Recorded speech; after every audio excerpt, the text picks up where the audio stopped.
first book in the Bible is a book you've probably heard of. It's called Genesis. Genesis comes from a Hebrew word. It's pronounced reshit, and it just means beginning. Now, there's a lot of stories from the book of Genesis, and it's easy just to pull out a specific story and try to tell you what it might mean.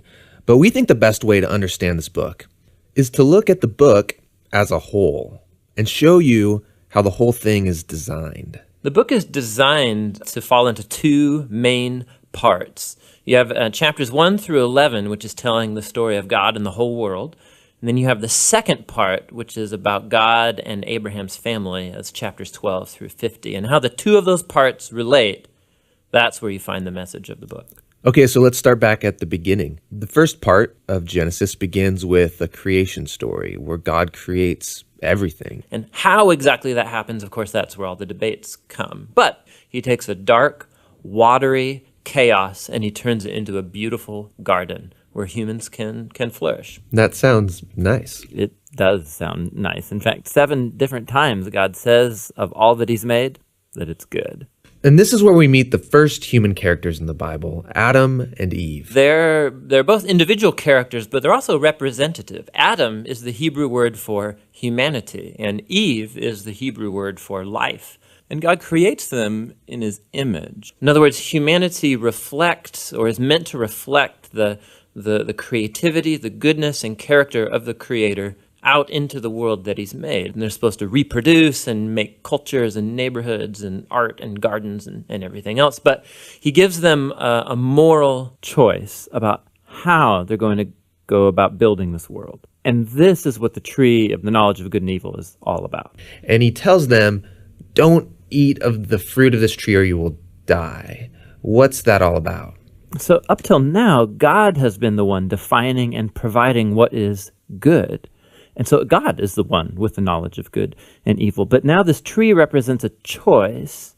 Will the humans trust God's definition of good and evil, or are they going to seize the opportunity and define good and evil for themselves? And Adam and Eve eat the fruit. This is the core biblical explanation for that concept of sin, that desire to call the shots myself.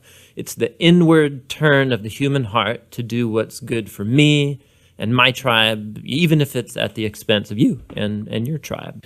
And the problem is humans are horrible at defining good and evil without God. And so now that humanity's made this choice, things get really bad. So Genesis 3 through 11 is like tracing this downward spiral of all humanity. So Adam and Eve, they can't trust each other anymore. And so there's a little story about how they were naked and felt fine about it beforehand, but now they feel shameful because all of a sudden Adam's definition of good and evil might be different than Eve's, and so they hide from each other. Then there's another story of temptation. Cain is jealous of his brother Abel, and he gives in and kills him. There's a story right after Cain about a guy named Lamech, and all we know about Lamech is that he accumulates wives like property, and he sings songs about how he's a more violent, vengeful person than Cain ever was, and he's proud of it. Things get so bad with the human race that we see God decide to just wipe us out.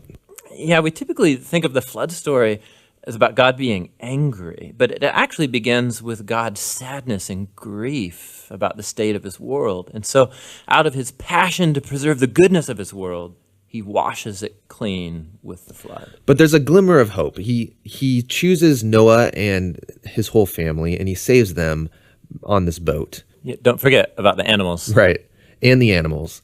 So Noah and his family are going to reboot all of humanity. I mean, he must be a pretty great guy. But this is the story most people don't know because it's kind of weird, is that Noah gets off the boat and he plants a vineyard and he gets totally plastered. And then something sketchy happens in his tent with his son. It's a tragic story. So from here, humanity grows again, but things are as bad as before.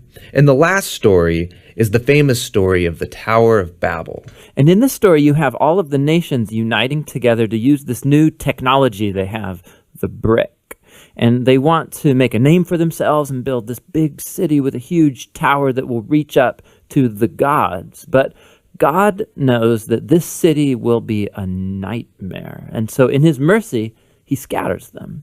And all of these stories, they're underlining the same basic idea. When humans seize autonomy from God, when they define good and evil for themselves, it results in a world of tragedy and death. And this leaves you wondering, is there any hope for humanity? Yes, yeah, there is. It's the very next story that answers that question. It's the beginning of God's mission to rescue and restore his world.